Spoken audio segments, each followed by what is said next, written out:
Hello everyone, welcome to my January reading wrap up. Oh my god, it feels like January has lasted a lifetime. I don't know why January feels like the longest month in the world. I don't know if anyone feels the same as me. It literally does. I'm looking back at some of these books that I read and it feels like I read these so long ago. But no, I read them in the past 31 days. We're basically just gonna go straight into the wrap up. I will give you my thoughts on the 13 books that I read this month.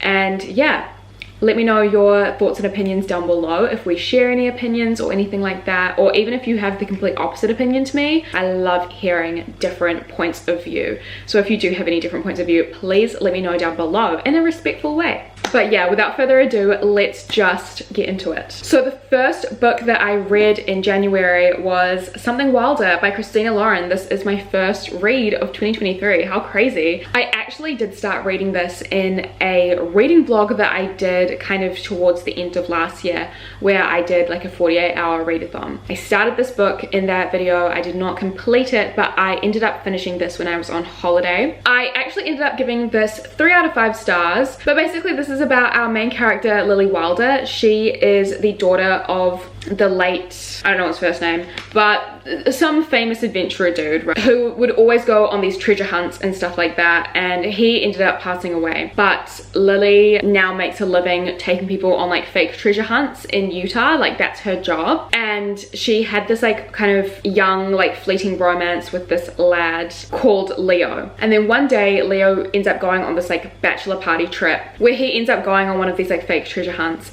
and Lily and Leo are like, oh my god, we have history.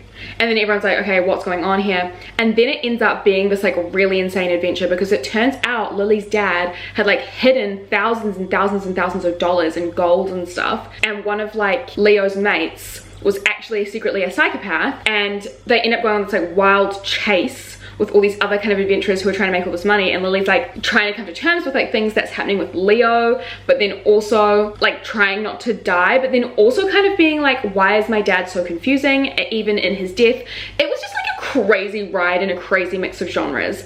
I think the biggest thing for me is that like the actual adventure part of the story was so much fun. It really felt like Indiana Jones or something. Like them going on a treasure hunt and like an actual adventure, that was the best part of the novel. The romance, I couldn't care less about, and I like second chance romance stories, but I feel like the romance was just a little bit like whenever they'd have like a fleeting like moment or like glance at each other across the room or whatever. Okay, no offense, like I want to hear more about the treasure, like I want to go straight to the treasure hunt. The romance, I don't care. It was very classic Christina Lauren writing style, like obviously very easy to read, a bit messy to be honest. Like I said, what genre was this book? I have no idea, but it was still fun. Not the best book I've ever read, but just good escapism, I reckon. I really love that Christina Lauren are kind of like branching out and trying out different genres and stuff like that. So this was definitely like a fun ride, and I'm excited to see what this author duo does next. But yeah, this was pretty fun, but that's kind of all it was. Nothing remarkable. The next book I read in January was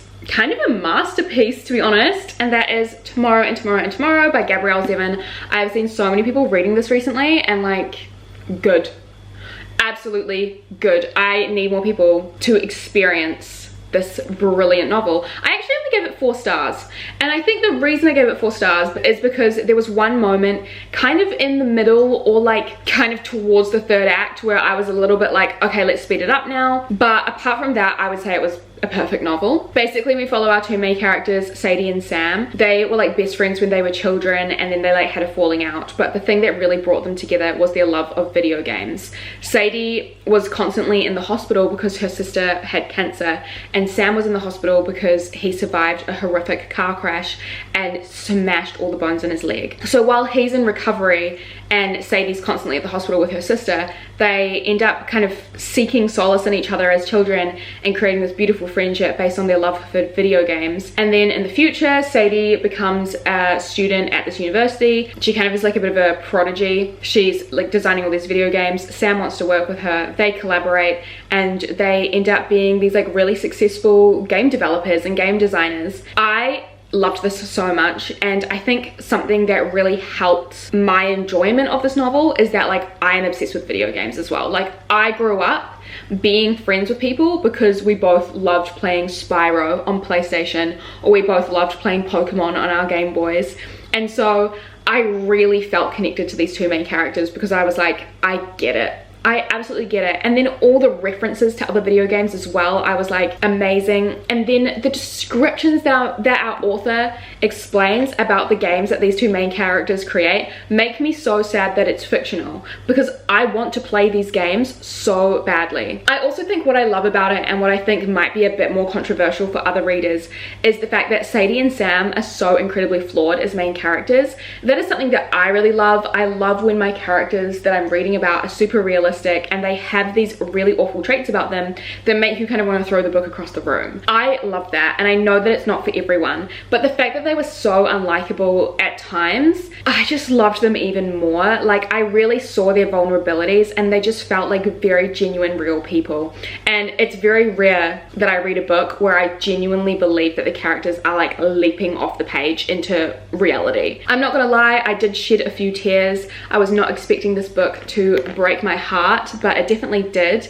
I also think the disability representation of Sam's disability is really excellently done. It wasn't written in a way where it was like too gentle about it. It was just like, these are the harsh realities of someone who has like a prosthetic leg and has to walk with a cane. It was just, yeah, a very, very intense read. It was very real and had so much heart, and I just really, really loved it. And Sadie is my main bitch, my CEO girl boss character, who I will love for the rest of my life. Honestly, I wish I could have more of her because I absolutely loved her so much. But yeah, this was definitely a really good read, so I highly, highly recommend it. Next was actually a reread for me, and it's because I wanted to continue the series, but I didn't remember too much about the first book. So I reread The Inheritance Games by Jennifer Lynn Barnes. The first time I read this, I gave it a 3-star, and I actually did read it this time last year. I think it was in my 2022 January wrap-up. It is now also in my 2023 January wrap-up with another 3-star rating. My feelings about this novel really didn't change all that much, to be completely honest. I feel like so many people have heard about this, but basically it's about this girl called Avery. She's kind of like a nobody. She's just a regular girl. Her mum had recently passed and she was living with her older sister and her older sister's gross boyfriend, sometimes really struggling to make ends meet. But one day she gets a visit from this man called Grayson Hawthorne telling her to come to this like reading of the will at this absolute mansion of a place, and it's the mansion of the late billionaire, what's his name, Tobias Hawthorne. And Avery has inherited everything that he owns, so all of his property, all of his businesses, billions and billions of dollars. And she's just like, why? But the billionaire was known for creating heaps of riddles and games for his 4 grandsons. So Avery kind of teams up with the 4 grandsons and the rest of the crazy characters in this new life that she has to try and figure out the mystery of why she has inherited billions of dollars when she is essentially a stranger to these people. Really great concept, you know, like it really reminds me of the movie Knives Out, which everyone says, and everyone says that for a reason because it is, you know, pretty similar. However, I just feel like it's a little bit too silly for me. Everything kind of happens way too easy. I know that it's a mystery, but I feel like the answers are kind of just handed to us, and there are so many tricks and games and riddles in this whole series that the characters kind of find out within the next few chapters. So us as the readers never really get an opportunity to figure out the mystery and the puzzles with the characters. I feel like the writing style is nothing special. Like there's a few moments where things are a bit cringe. Like there's this one kind of like love interest character that's one of the grandsons, and when he first meets Avery, he's like, what are you doing here, mystery girl? I'm gonna call you MG, short for mystery girl. And I'm like, cringe. Sorry, that's my fault though. Like I am a 26-year-old woman reading a YA novel. Like obviously, you know, I'm not the right demographic for this sort of book, but like I've read other YA novels where they don't speak like that. Like it was just a little bit silly. To be honest, I just feel like all of these boys kind of blended into one. Like I don't really care about this particular rich people drama. I think this book is definitely the best out of the ones that I've read, but it's just a bit meh for me, also a bit forgettable. Like I've read it twice now. I still couldn't really tell you like the ins and outs of things. Pretty fun, an easy read, but not my vibe. And there are definitely better YA mysteries out there that don't have that kind of like cringe factor as well. Next, I read Some Kind of Perfect by Crescent and Becca Ritchie. This is the final book in the Calloway Sisters series. So I finally finished the series, and now we'll probably be moving on to the next like multi-book series in this universe. But this is the final like epilogue novel for the Calloway Sisters and the Addicted universe. So we basically follow our 6 main characters, but this is very much, like I said, like an epilogue novel. Like it is a romance book, but we're following 3 different couples, and the book spans over 10 years. So everything happens quite quickly, and this is definitely more like a slice of life. Like there's no really like through line or plot in a sense. It's just kind of like them living their lives. And I enjoyed it because I love these characters so much. I've just spent so many books with them, but I prefer things to have a little bit more plot. So this was a 3 out of 5 star read, but not a bad read at all. Like I think Crescent and Becca Ritchie create the most realistic, amazing, like escapist characters. I love the universe so much, and I love these couples so much, but yeah, it was also just a bit repetitive at times. I did feel like some of the things that our couples were going through were like kind of the same things over and over, and also the same things that we have seen in the previous books. And I do understand that this is very much fan service. It is for the fans. It is for the people that love these characters already, and I am one of those people. I also would have been really happy with the last book being the last book. I'm glad this exists. I'm glad I read it, but yeah, it's definitely not my favorite in the series. However, I know a lot of people that love it, so that completely within their right, and I still really enjoyed it. But yeah, 3 out of 5 stars. The next book I read in January was The Maid by Anita Prose. I ended up giving this 2 out of 5 stars because it was just kind of offensive, not gonna lie. Was it? I can't really remember. Fuck, January really does feel like a marathon of a month. But basically this is I've seen people describe it as a cozy mystery. I didn't really read it like that. I kind of just read it as like a regular mystery. But yeah, it's a mystery, and it's about our main character Molly. She is the maid in this like quite exclusive hotel, quite like upmarket hotel, and one day she finds a dead body of one of their most like prestigious kind of regular customers, and an investigation breaks out because he has been murdered. Molly is kind of like in the midst of this whole investigation, and she doesn't really understand social cues. So my thing is like, okay, well, she's neurodivergent, she's on the autism spectrum, but it's never really addressed. And I'm kind of like, if you're going to have that sort of representation, like please address it. Like please,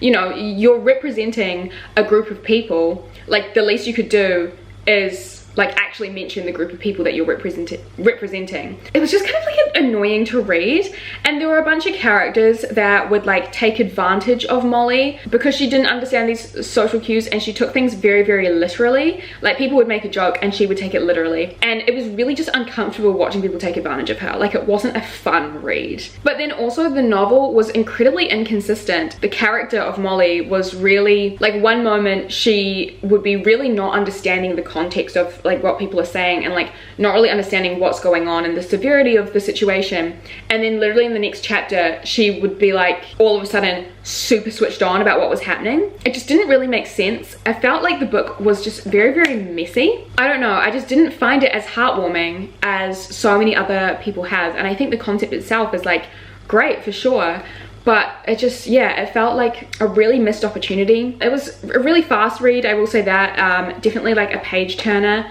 but yeah, just kind of uncomfortable. And I don't think it was like meant to be uncomfortable. I'm pretty sure the author wrote this being like, look how fun this is, and look at my like really, really lovable main character. It just rubbed me the wrong way. It just really rubbed me the wrong way. 2 out of 5 stars personally. Next I have my only 5 star of the month. 1 5 star. I mean, Tomorrow and Tomorrow and Tomorrow is basically a 5 star, but this is my only like official 5 star of the month, and that is I'm Glad My Mom Died by Jeanette McCurdy. I feel like this is the book that everyone was reading last year. This is obviously Jeanette McCurdy's memoir, so it is non-fiction, and Jeanette McCurdy is known for like Nickelodeon fame. Like she was on iCarly and Sam and Cat, and this book is kind of just about her life behind the scenes, and really coming to terms with the fact that her mother was incredibly abusive towards her, both like emotionally, mentally, and physically in a sense as well. It was a really, really tough read. There were bits where I just like really struggled, especially when Jeanette McCurdy is talking about her eating disorder. There was one part that really disgusted me as well, where Jeanette McCurdy's mum, when Jeanette first starts getting boobs because she's a teenager going through puberty, or you know, like 12 or 13, her mum puts her on a very calorie restrictive diet so she doesn't grow boobs, so she doesn't like develop into a woman. And it was just so uncomfortable. My heart absolutely broke. Obviously this is a really intense book and it is someone's like real life story, so I would never like sit here and like critique and be like this, because it's not my place. Like, this is someone's personal story and it's a very traumatic story as well. I will say I think Jeanette McCurdy has immense writing talent. I really cannot wait to see what she does next, and I'm so glad that she managed to get out of like the acting industry once her mum passed. But it was also just really awful seeing like her coming to terms with like the fact that her mother treated her the way she did, and because she was a kid she just didn't see it like that. It was just heartbreaking hearing her say that like she couldn't accept that her mum was abusive because it meant that everything from her childhood and from her past life had been a lie. And it just really, really broke my heart. It was an amazing memoir, very, very hard-hitting, and obviously I highly recommend this to everyone. I think it's a very fantastically written novel. Next, I read my most surprising book of January. I am reading this for a video. Like, the only reason I've picked this book up is for a separate video, which will be coming very soon. And I mean, based on some of my January reads, I'm sure you can kind of figure out what that video is probably gonna be. But I only picked this up so I could read the second book for that video, and I was not expecting it to hit as hard as it did. But it was House of Earth and Blood by Sarah J Maas, the first book in the Crescent City series. This is basically about our main character Bryce. Her entire like friend group basically gets murdered by a demon, and so Bryce has to team up with this like demon hunter to kind of figure out what happened, investigate the murder, stuff like that. Bryce is half human, half fae. Sarah J Maas write about anything other than fae challenge. I mean, look at me critiquing it even though I liked it. I gave this 4 out of 5 stars. I will say, the first third of the book, I was like, yawn, put me to sleep. But then it really ramps up so quickly, and there are characters in here that I just find so great. I do find this world to be the most interesting out of all of Sarah J Maas's worlds that she has created, because I have read both Throne of Glass and ACOTAR. I haven't finished either of those series, but I've read enough of those series to kind of like get the gist. But I genuinely do think that this is probably the best one out of all the ones I've read. I think the world is really interesting, really unique. It really just kept me on my toes, which I really like. I thought it was, yeah, really good. I really liked Bryce as a main character, which is not often what I say about Sarah J Maas's main characters, but I did think Bryce was fantastic. I thought that Hunt, which is the like demon hunter angel man, he was a really good male love interest slash hero for Sarah J Maas. There was none of the like possessive alpha shit going on. I really liked him. Like, he was actually kind of like a gentle soul. So I think that was one of the main things that took me by surprise as well, is that I really wasn't expecting to love like a Sarah J Maas love interest. But yeah, I did give this 4 out of 5 stars. I will be reading the next one this month. I hope that it like is the same vibe as this. Anyways, 4 out of 5 stars. The next book I read was for my Patreon series read along. So on my Patreon, along with our book club, we do have a series read along where we all read a series together, and we have a live show once we've finished the series. Sometimes I will do like an extra kind of review on my Patreon, or I'll do like an extra reading vlog for the book that we're reading. But this series that we're currently reading is the off-campus Embryar U like universe. So because it's only been 2 months on my Patreon, I read The Mistake. So this is book 2 in Off Campus, and this I gave 2 out of 5 stars.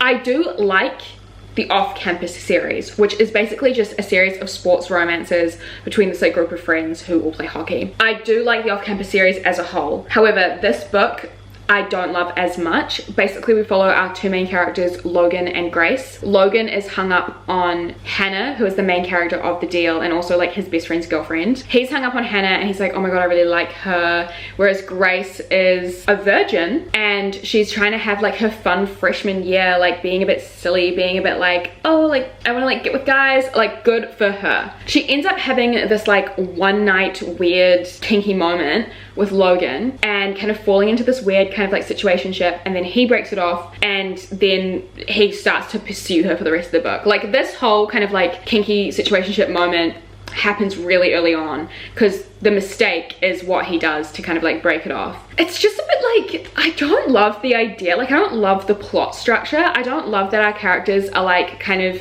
falling for each other right at the beginning of the novel and then breaking up. Like, the whole book felt like a third act conflict, in my opinion. And we know how I feel about third act conflicts. I also think Logan was just an absolute wet sock. Like, I obviously annotated this book and I literally have tabs for like Logan being fucking dumb. Like, there's a bit where like Hannah, the girl from The Deal, walks downstairs and she's wearing her boyfriend's like jersey, and because all the boys live together, Logan literally has this like inner monologue moment where she's like, oh my god, I cannot believe she's wearing his jersey, like she's just doing it to rub it in my face. And it's like, no, that's her boyfriend.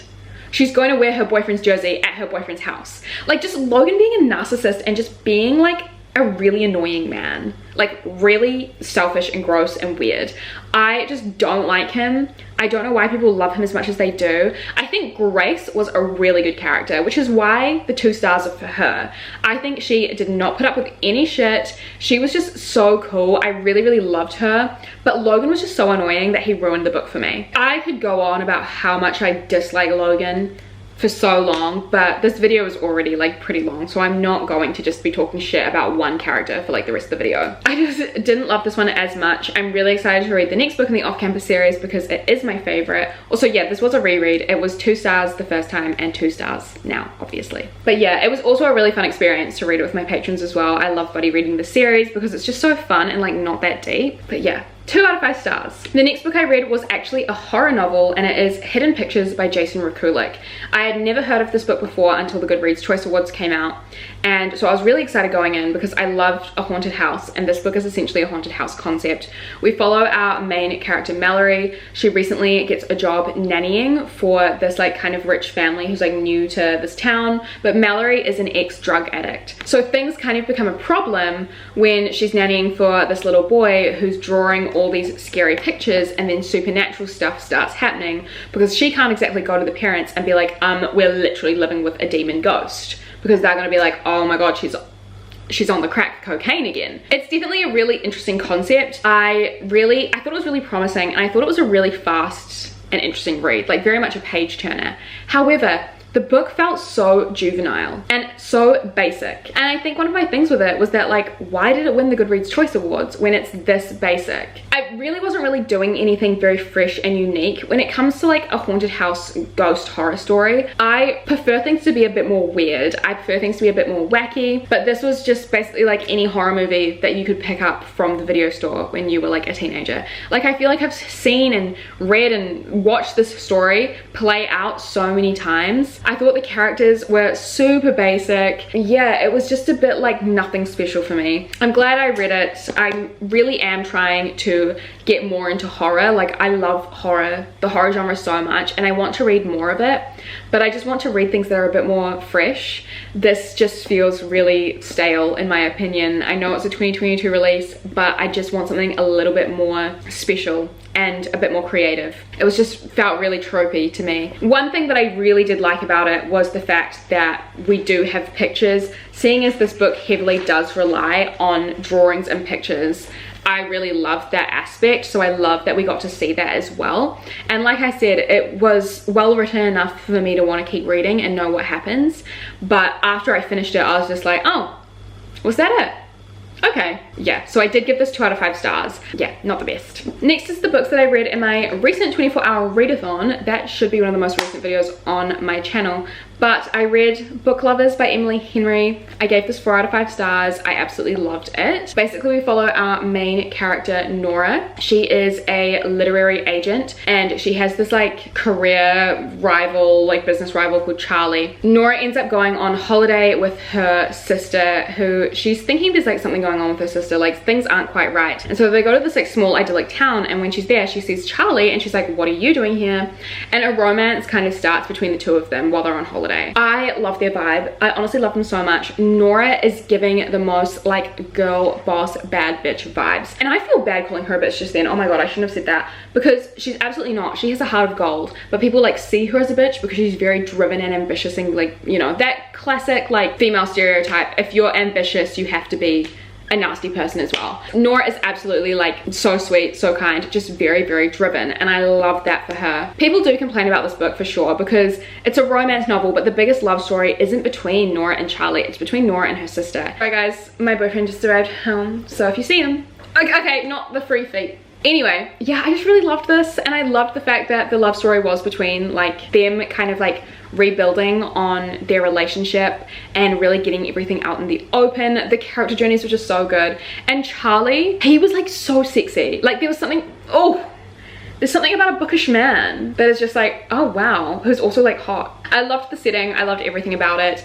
I only gave it 4 stars because kind of towards the end I was like, okay, let's wrap it up. I did feel like it kind of dragged a little bit towards the end, like the last 50 pages or so, but apart from that, really loved it. Great read. Emily Henry is kind of becoming a new like automatic amazing author for me, so yeah, really happy that I finally read this. I also read obviously The Hawthorne Legacy by Jennifer Lynn Barnes, the second book in the Inheritance Games series, and everything that I didn't like about the Inheritance Games really was amplified in this a lot more. The first one was fun. This one was kind of more of a drag. I still gave it a 3 stars, but it was a very low 3 stars. I just felt like it was more of the same. Now that I'm thinking about it, there's really not that much distinction between the 3 books. It's all very samey. It's all just the same sort of mysteries and riddles and puzzles. Oh my god, now that I'm thinking about it, I literally have nothing to say about it, because I literally feel nothing to this book. I feel nothing about it. There is a twist at the beginning of this book that is like, oh my god, but I saw it coming from a mile off. I kind of like seen that happening from like the first book, to be fair. And also the love triangle, I don't care. I just don't really care about anything in this book.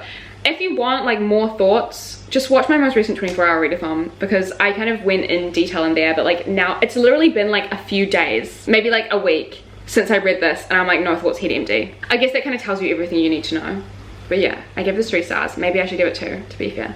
Anyways, we're moving on. Next, I read the only book that I read on my Kindle in January, and that is Darling Venom by Parker S. Huntington. And I think the reason this is the only book that I read on my Kindle is because it's like over 700 pages. It is a very crazy dramatic romance. It is basically about our main character Charlotte. When she's a teenager, she meets this like really edgy guy called Kellen. They meet because they're both at the top of a building, about to jump, about to like commit suicide, and they kind of stop each other and they create this pact where on the same day every year they meet up again and they're like, let's not break our promise to each other, like blah blah blah, like that vibe. One day Kellen does break his promise. After that moment, which is very heartbreaking, we then jump to the future where Charlotte's an adult. She's working at a publishing company. She meets Tate, who is Kellen's older brother, and she had not heard nice things about Tate from her friend Kellen. And then they are like, oh no, we're attracted to each other, and then they start a romance. So she's basically dating her dead ex-boyfriend's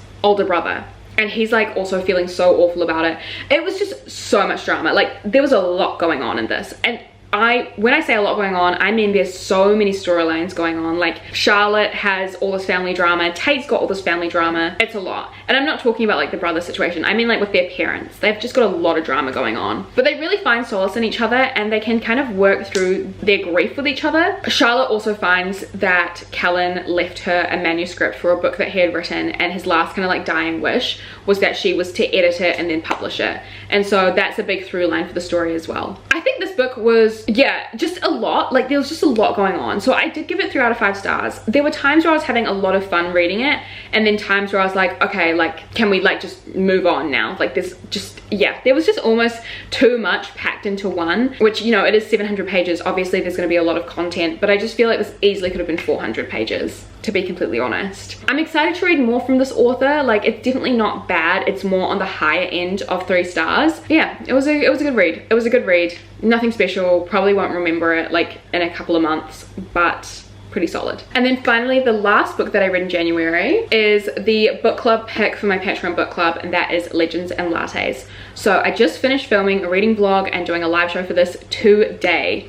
So I gave this 3 out of 5 stars. It's like a fun, cozy fantasy. I get the purpose of it, but like in a really subjective experience, like it's just not my sort of genre. It's not what I usually go for. I prefer my books to have like high stakes and a lot of plot and really big characters. But because this was very slice of life, I was just kind of like, okay, fun. And I'm a really big Dungeons and Dragons person. Like I'm a fantasy geek, but this, it just didn't really feel like super developed in terms of the world. Like I feel like the author really relied heavily on like fantasy tropes that we already know from things like Dungeons and Dragons, Lord of the Rings, stuff like that. And it's like, okay, cool, but like I like my fantasy to be fresh and like have some world building and have like a new magic system that we haven't really seen before, or if we have, it's explained or there's something special about it. Like, yeah, I think it served its purpose. I mean, I fucking cried reading this, not for any reason other than the fact that there was a character that I loved so much that anytime he was on the page, I cried. So obviously I had a very interesting experience with this. I really value it for what it is and what it did for me, and I understand why people love it. It's just not like, it just doesn't align with my usual taste. I was also expecting more of like a sapphic love story, and we didn't really get a very fully developed love story, and I also feel like the characters weren't fully developed, to be honest, as well. But yeah, I do have a lot of thoughts about this on my Patreon, so if you are interested, also if you're interested, our next buddy read book is Babel by R.F. Kuang, which I'm really excited for. But yeah, I ended up giving this 3 out of 5 stars. And that concludes my January reading. So yeah, that is everything that I read in January. I hope you enjoyed this video. Obviously you guys know that I do my monthly reading wrap-ups every single month, so I will have one coming for February as well. Like I said in the beginning, please let me know down below if there are any like opinions you agree with, disagree with. I honestly love hearing like other points of view about books. Another reminder that all my socials are linked down below, including my Patreon, which I also just mentioned. So if you do feel like joining, all the information is on the page down below. And yeah, that's all from me. I'll see you very soon in another video. I love you, and thank you so much for watching.